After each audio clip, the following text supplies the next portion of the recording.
नमस्कार दोस्तों, मैं हूं एडवोकेट अरुण कुमार सिंह और आप सभी लोगों को AKS स्टडी चैनल में स्वागत है। आज हम बहुत ही इम्पोर्टेंट टॉपिक लाए हैं जिसका नाम है एडवर्स पोजीशन या प्रतिकूल कब्जा का सिद्धांत। यह सिद्धांत क्या होता है दोस्तों? यह सिद्धांत होता है कि किसी भी ज़मीन मालिक के ज़मीन पर कोई दूसरा व्यक्ति, स्ट्रेंजर हो या कोई दूसरा व्यक्ति जान पहचान का भी हो सकता है, 12 साल तक कंटिन्यूस कब्जा किए हुए हैं। और वह कब्जा किस तरह का होना चाहिए? तो उसमें 4 प्रिंसिपल, 4 सिद्धांत, 4 इंग्रेडिएंट होना चाहिए। क्या क्या? एक कि against the will of the owner, मतलब मालिक की इच्छा के अगेंस्ट, यानी फोर्सफुल पोजीशन हो गया। दूसरा हो गया कि in the knowledge of the owner, कि मालिक के ज्ञान में होना चाहिए। तीसरा हो गया कि पीसफुल पोजीशन, मतलब शांतिपूर्ण कब्जा होना चाहिए। चौथा हो गया अनइंटरप्टेड पोजीशन, यानी 12 साल तक न तो पोजीशन चेंज हुआ हो, उससे छीन लिया गया हो पोजीशन, या 12 साल के अंदर कोई भी केस भी नहीं किया गया हो, उस पर कोई सूट फाइल नहीं किया गया हो, तो इसको एडवर्स पोजीशन कहते हैं। तो दोस्तों, एडवर्स पोजीशन का सिद्धांत प्रतिपादित किया है सुप्रीम कोर्ट ने, इस पर कई जजमेंट भी है। और वह पावर, जो अथॉरिटी है, शक्ति कहाँ से लिया है? तो वह शक्ति लिया है दोस्तों section 27 of the limitation act से। तो 27, सेक्शन 27 लिमिटेशन एक्ट का क्या कहता है दोस्तों? सेक्शन 27 कहता है कि कोई भी व्यक्ति किसी भी ज़मीन पर मालिक की इच्छा के अगेंस्ट यदि 12 साल तक कब्जा किए हुए है, और वो सब इंग्रेडिएंट्स होना चाहिए कि उसके नॉलेज में हो, अनइंटरप्टेड हो और पीसफुल हो 12 साल, तो मालिक अपना ज़मीन पर से अधिकार खो देता है, उसका ज़मीन पर से अधिकार समाप्त हो जाता है। इतना ही नहीं, अब मालिक जो है केस करने का भी अधिकार समाप्त हो जाता है उसको। 12 साल तक आप केस कर सकते हैं, या 12 साल तक आप चाहो तो उससे पोजीशन मांग लो, पोजीशन ले लो। अब 12 साल बाद आप तो न केस कर सकते हैं और न पोजीशन में आप ज़मीन को ले सकते हैं। और आपको मालिकाना हक भी, आप मालिकाना हक जो है, टाइटल जो है, उस पर से समाप्त हो गया ज़मीन पर से, अब आप ज़मीन का मालिक नहीं रहे। यह कहता है दोस्तों 27, section 27 of the Indian limitation act. अब आगे देखते हैं दोस्तों कि सूट रिलेटिंग टू डिग्री और इंस्ट्रूमेंट। इंस्ट्रूमेंट मतलब कोई भी एग्रीमेंट है, कोई भी कॉन्ट्रैक्ट है। तो आप कोई भी कॉन्ट्रैक्ट है और कॉन्ट्रैक्ट को कैंसिल कराने के लिए आप सूट कब तक फाइल कर सकते हैं? तो कहता है टू कैंसिल और सेट असाइड एन एग्रीमेंट और contract, the limitation period of limitation is 3 years. तो 3 साल के अंदर कोई भी एग्रीमेंट को, कोई एग्रीमेंट हुआ है तो उसको कैंसिल करा लीजिए, और नहीं तो आप उसको 3 साल के बाद कोई भी एग्रीमेंट को कैंसिल आप नहीं करा सकते हैं। अब देखते हैं दोस्तों आर्टिकल, जो लिमिटेशन एक्ट का बाद में दिया हुआ आर्टिकल है, और जो पहले दिया हुआ है वो सेक्शन है। तो अब आर्टिकल की बात करते हैं। पहला हमने देखा आर्टिकल 59 कि कोई भी कॉन्ट्रैक्ट है तो उसको कैंसिल कराना है, सेट असाइड कराना है, और कॉन्ट्रैक्ट के द्वारा किसी ने ज़मीन लिया था उसको वापस लेना है। तो वो पीरियड है, लिमिटेशन पीरियड, ओनली 3 ईयर्स। और यदि कोई भी कहता है suit relating to immovable property, मतलब कोई भी ज़मीन से रिलेटिंग सूट आप कितना दिन में फाइल कर सकते हैं? तो कहता है मॉर्गेजर, मतलब मॉर्गेजर जो मॉर्गेज पर दिया है ज़मीन को, बंधक पे दिया है ज़मीन को, वो टू रिडीम और recover possession of immovable property mortgage. तो आप 13 साल के अंदर उस पर आप केस कर सकते हैं।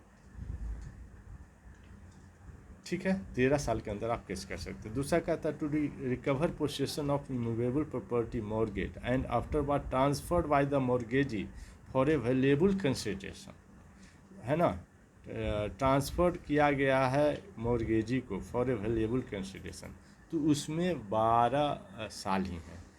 Recover the possession of immovable property mortgage and afterward transferred by the mortgagee for a valuable consideration.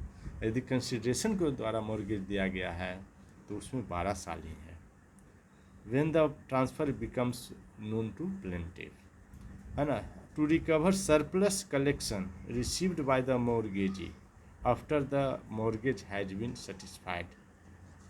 तो इसका पीरियड है 3 ईयर्स दोस्तों। आगे कहता है article 62 to enforce payment of money secured by the mortgage or otherwise charge upon the immovable property. तो 12 साल है दोस्तों, मतलब पेमेंट दिया गया है, ज़मीन को दिया गया किसी को और पेमेंट पे दिया गया है, मान लो कि 2000 3000 कितना भी पैसा के द्वारा ज़मीन दिया गया है किसी को, तो आप पैसा उसको वापस दे दो और ज़मीन ले लो। तो to enforce payment of money secured by the mortgage or otherwise charge upon immovable property. तो 12 साल के अंदर ही उस ज़मीन को आपको छुड़ा लेना है। पीरियड ऑफ लिमिटेशन 12 ईयर्स है ना। When the money sued for becomes due, तो आपको 12 साल में ही वो मॉर्गेज की प्रॉपर्टी छुड़ा लेना है, नहीं तो यहाँ पर एडवर्स पोजीशन का सिद्धांत शुरू हो जाएगा, लागू हो जाएगा। नेक्स्ट कहता है by a mortgage for closure, तो 13 ईयर्स ही आप मॉर्गेज को क्लोज करवा सकते हैं। नेक्स्ट कहता है for position of immovable property mortgage, तो उसके लिए 12 ईयर्स ही हैं। उसके बाद नेक्स्ट कहता है for position of immovable property based on previous position and not on title, है। पहले हमारा पोजीशन में था, अभी इसका पोजीशन में है, मतलब एडवर्स पोजीशन में है, और इसको मैं वापस कब तक ले सकता हूँ, तो कहता है कि 12 साल तक, सिर्फ 12 साल तक। When the plaintiff in while in position of property has been disposed, तो आप 12 साल के अंदर ही, है ना, किसी को ज़मीन दिए हैं, मालिक नहीं बना दिए हैं लेकिन आप ज़मीन दिए हैं, तो 12 साल के अंदर ही कहता है कि आप ज़मीन ले लीजिए, ठीक है। The date of disposition. उसके बाद 65 आर्टिकल क्या कहता है for possession of immovable property or any interest therein based on title, है ना, कि मैं मालिक हूँ इसका, तो 12 ईयर्स ही है कि बेस्ड ऑन टाइटल कि मैं मालिक हूँ, तो आप आपको मैं पोजीशन दिया हूँ, आप वापस मुझे पोजीशन दे दो, तो इसके लिए भी 12 साल ही हैं। When the position of defended become adverse to the plaintiff, तो ये एडवर्स पोजीशन का बात कहता है दोस्तों 65 में कि when the position of the defended become adverse to the plaintiff. मान लीजिए कि आप 3 साल के लिए आप मॉर्गेज किए, तो 3 साल के अंदर आपको मॉर्गेज छुड़ा लेना है, फिर आप मॉर्गेज नहीं छुड़ा सकते, एक हो गया। दूसरा कहता है ये कहता है आर्टिकल 65 आर्टिकल क्या कहता है कि एडवर्स पोजीशन अब शुरू हो गया 3 साल के बाद, तो कहता है 12 साल के अंदर आप पोजीशन ले लो, केस फाइल कर दो, पोजीशन पलटी कर दो, नहीं तो आप ज़मीन का मालिक भी नहीं रहोगे, आपको ज़मीन का पोजीशन भी नहीं मिलेगा, ज़मीन का मालिकाना हक तो खो ही दिए, और आपको केस करने का अधिकार भी खत्म हो जाएगा। तो कहता है for possession of immovable property, मतलब ज़मीन और any interest there based on title, कि पहले मालिक था, अभी तुम को दे दिया तो तुम कैसे मालिक हो गया, क्योंकि पहले मालिक थे, अभी 12 साल के अंदर आप ज़मीन को ले लीजिए वापस, केस कर दीजिए, नहीं तो आप मालिक नहीं रह जाएंगे। कहता है when the possession of defended become adverse to the plaintiff. Explanation में कहता for the purpose of this article when the suit is by a remainder man a reversioner other than landlord, है ना, or a devisee, the possession of defendant shall be deemed to be become adverse only when the state of the remainder man reversioner or devisee as the case में be falls into possession, है ना। कोई भी adverse position के लिए कहता है कि मेरा एडवर्स पोजीशन है, तो आपका एक्चुअल पोजीशन होना चाहिए 12 साल, तभी एडवर्स पोजीशन आप उसको बोल सकते हैं। यह कहता है एक्सप्लेनेशन ऑफ आर्टिकल 65। अब आर्टिकल 66 क्या कहता है दोस्तों, for possession of land immovable property means land when the plaintiff has become entitled to possession by reason of forfeiture और breach of condition, है ना। कहता है for possession of immovable property when the plaintiff has become entitled to possession by reason of for feature और breach of condition, तो उसका भी आप ज़मीन को छुड़ाना है तो 12 साल ही छुड़ा लीजिए। कहता है कोई टर्म एंड कंडीशन पे एग्रीमेंट पे दिया गया और उस एग्रीमेंट को वायलेट किया गया और ज़मीन को आप कब्जा में ले लिए, तो कहता है 12 साल तक आप ज़मीन कब्जा में रख लिए तो ज़मीन आपका होगा, नहीं तो आप ज़मीन को छुड़ा लीजिए। When the forfeiture is incurred और द कंडीशन इज ब्रोकन, तो उस time from which period begins to run, तो आपका टाइम कब तक रन होगा, तो ब्रीच हो गया, एग्रीमेंट को ब्रीच ऑफ कॉन्ट्रैक्ट हो गया, एग्रीमेंट के ब्रीच हो गया, तो उससे 12 साल, उसी समय से जब ब्रीच हुआ तब से 12 साल तक ज़मीन को छुड़ा सकते हैं। फिर आप मालिक भी नहीं रह जाते हैं, केस भी नहीं कर सकते हैं और ज़मीन प्रतिवादी को हो जाएगा जिसने कब्जा किया है। गैरकानूनी अवैध सही, लेकिन उसका अवैध नहीं बोलेंगे, फोर्सफुल बोलेंगे, क्योंकि अब वैध हो गया। आपकी नज़र में अवैध था लेकिन अब कोर्ट की नज़र में अब वैध हो गया। उसके बाद आर्टिकल 67 कहता है दोस्तों, by a landlord to recover possession from a tenant, तो tenant by landlord to recover possession from, तो टीनेंट को भी डायरेक्ट कंटिन्यू 12 साल तक आप मत कब्जा में दीजिए, व्हेन द टेनेंसी डिटरमाइंड, और यह भी ध्यान रखिए कि वह म्यूटेशन नहीं करा लिया, नहीं तो टेनेंसी को भी आप 12 साल के बाद ज़मीन नहीं ले सकते। तो ये हो गया दोस्तों कि आर्टिकल सेक्शन 27 क्या कहता है, आर्टिकल 59 क्या कहता है, आर्टिकल 61 से लेकर के 62, 63, 64, 65, 66 और 67 क्या कहता है, सब यही कहता है कि भाई ज़मीन है तो 12 साल में कब्जा ले लो, नहीं तो ना आपका ज़मीन रह जाएगा, ना आपका ज़मीन के मालिक रह जाएंगे, ना आपको कोई केस करने का अधिकार रह जाएगा। अब आगे देखते हैं दोस्तों, what is the principle of adverse possession. Adverse possession का प्रिंसिपल क्या है, प्रतिकूल कब्जा का सिद्धांत क्या है। तो प्रतिकूल कब्जा का सिद्धांत ये है कि कोई भी ज़मीन पर किसी भी व्यक्ति का कब्जा है मालिक के विरोध में, मतलब फोर्सफुल कब्जा मान सकते हो, अगेंस्ट द मालिक कैसे होगा, against the will of the मालिक कैसे होगा, ऑनर कैसे होगा, तो फोर्सफुल होगा। प्लस 12 ईयर तक कब्जा है, प्लस तीसरा है कि अनइंटरप्टेड 12 ईयर तक कब्जा है, चौथा है कि फिजिकल पोजीशन होना चाहिए, पाँचवा है कि पीसफुल पोजीशन होना चाहिए और बीच में कोई केस वगैरह मुकदमा नहीं किया होना चाहिए।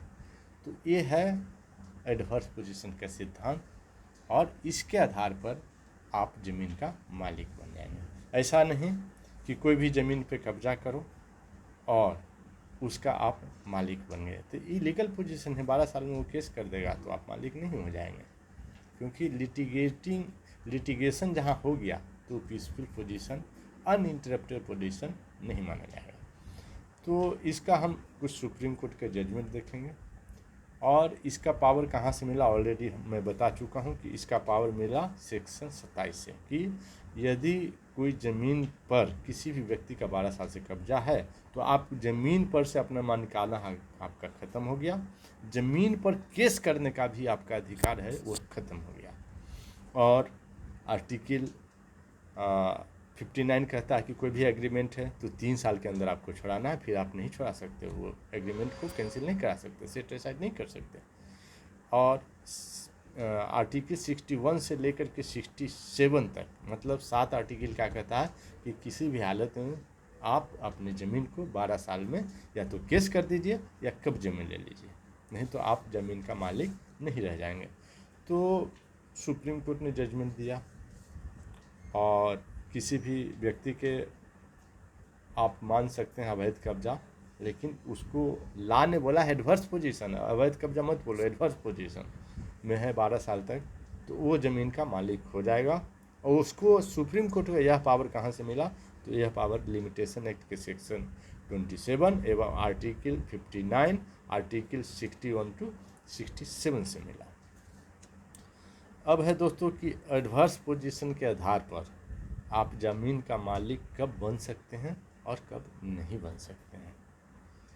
तो व्हाट इज एडवर्स पोजीशन बता दिया कि भाई 12 साल तक मालिक की इच्छा के अगेंस्ट मालिक के ज़मीन पर मालिक के नॉलेज में 12 साल अनइंटरप्टेड, 12 साल पीसफुल कब्जा है तो आप ज़मीन का मालिक हो गए और आप उस ज़मीन को म्यूटेशन करा लीजिए। यही बात कहता है कि किसी ज़मीन पर कोई भी व्यक्ति 12 साल तक प्रतिकूल कब्जा है तो कब्जाधारी मालिक बन जाएगा, मूल ज़मीन मालिक पर से कब्जा खो देता है। मूल ज़मीन मालिक है वो ज़मीन से कब्जा खो देता है तथा मुकदमा ज़मीन से कब्जा खो देता है, ज़मीन का मालिकाना हक खो देता है तथा मुकदमा करने से भी उसे रोक दिया जाता है, मुकदमा करने का अधिकार भी वो खो देता है। एडवर्स पोजीशन, इसे एडवर्स पोजीशन का सिद्धांत कहते हैं। तो सुप्रीम कोर्ट क्या कहता है एडवर्स पोजीशन के संबंध में, यह हम देखते हैं दोस्तों। तो इसमें है कि सुप्रीम कोर्ट जो कहता है उससे देखने से पहले जैसा कि मैं बताया कि उसके इसेंशियल इंग्रेडिएंट क्या है।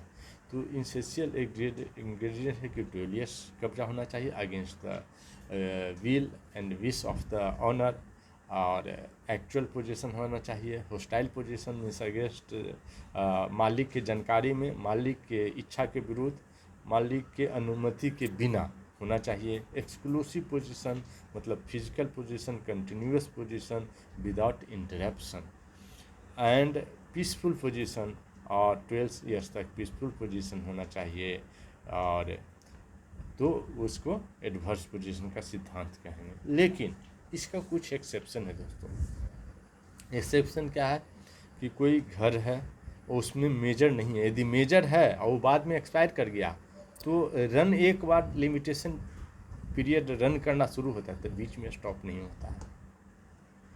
तो मेजर जो है वो है ही नहीं घर में, आप 12 साल तक माइनर का ज़मीन पे कब्जा रखें तो आप एडवर्स पोजीशन का प्रिंसिपल लागू नहीं होगा। कोई भी ऑनर है वो पागल है, लुनेटिक है, तो इस पर भी एडवर्स पोजीशन का सिद्धांत लागू नहीं होगा। कोई भी ऑनर है वो आर्म फोर्सेज में है, एयरफोर्स, आर्मी, नेवी या भी कोई भी पैरामिलिट्री फोर्स में है, तो उस पर भी एडवर्स पोजीशन का सिद्धांत लागू नहीं होगा। परमिसिव पोजीशन, कोई भी व्यक्ति के परमिशन के हम बोले कि लो ज़मीन मेरा खेती करो, मैं कनाडा जा रहा हूँ और तुम खेती करो, तो 12 साल तक तू खेती किया, फिर म्यूटेशन भी चला लिया, पड़ा एडवर्स पोजीशन हो गया, आपके नॉलेज में है। तो नॉलेज में तो हमारी इच्छा के अगेंस्ट है क्या? नहीं है ना, तो परमिसिव पोजीशन होगा, तो आप ज़मीन का मालिक नहीं बन सकते हैं। तो सुप्रीम कोर्ट क्या कहता है? तो सुप्रीम कोर्ट राम नगीना राय वर्सेस देव कुमार राय में क्या कहता है यह सुनिए।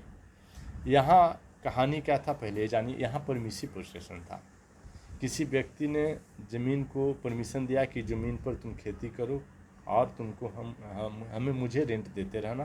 तो व्यक्ति ने 19 साल तक खेती किया और 19 साल खेती किया, वो शायद विदेश में रहता था मालिक, और 19 साल दबाया तो बोला ज़मीन अब मेरे कब्जे में दो और ज़मीन अगला साल से तुम नहीं जोतना, तब भी जोतते रहा। बोला कि हम इसको म्यूटेशन कर लिए हैं और डिवोर्स पोजीशन का सिद्धांत लागू हो गया है, अब मैं आपको ज़मीन नहीं दूंगा। किसी सराह हुआ, वकील से सजेशन लिया हुआ, तो भी तो गलत सजेशन है। अरे परमिसिव पोजीशन है, अगेंस्ट द बिल, मैं कनाडा में हूँ, मेरे इच्छा के अगेंस्ट आप कैसे ज़मीन ले लिए? मेरे इच्छा के अगेंस्ट तभी लेंगे जब मैं आप ज़मीन पर पोजीशन में लिए तब मैं वहाँ था। तो इसमें क्या हुआ कि परमिसिव पोजीशन था, तो ज़मीन के मालिक ने 19 साल बाद केस किया, तो म्युनिसिपल कोर्ट ने कहा कि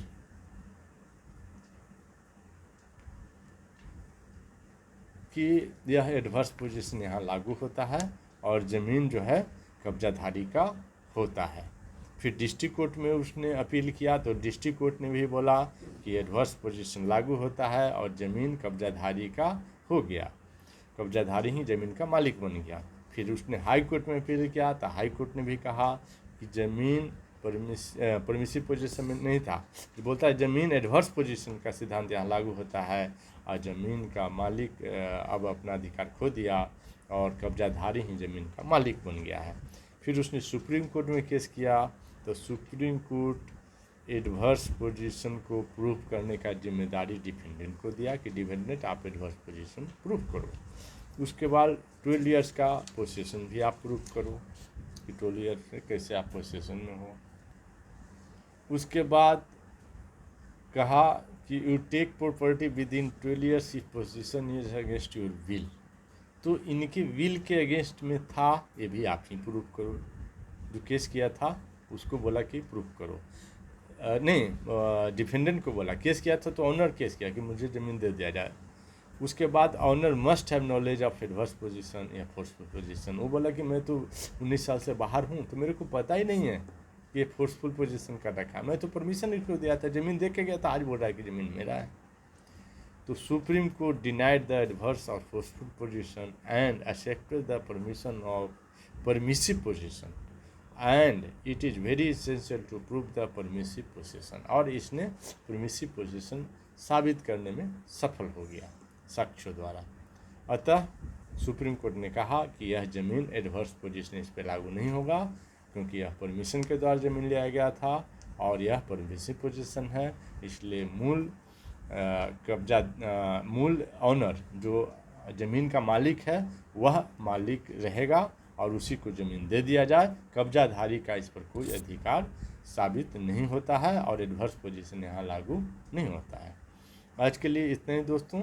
अगले नेक्स्ट वीडियो में कुछ इंपॉर्टेंट टॉपिक हम लोग डिस्कस करेंगे। थैंक यू दोस्तों, बाय बाय।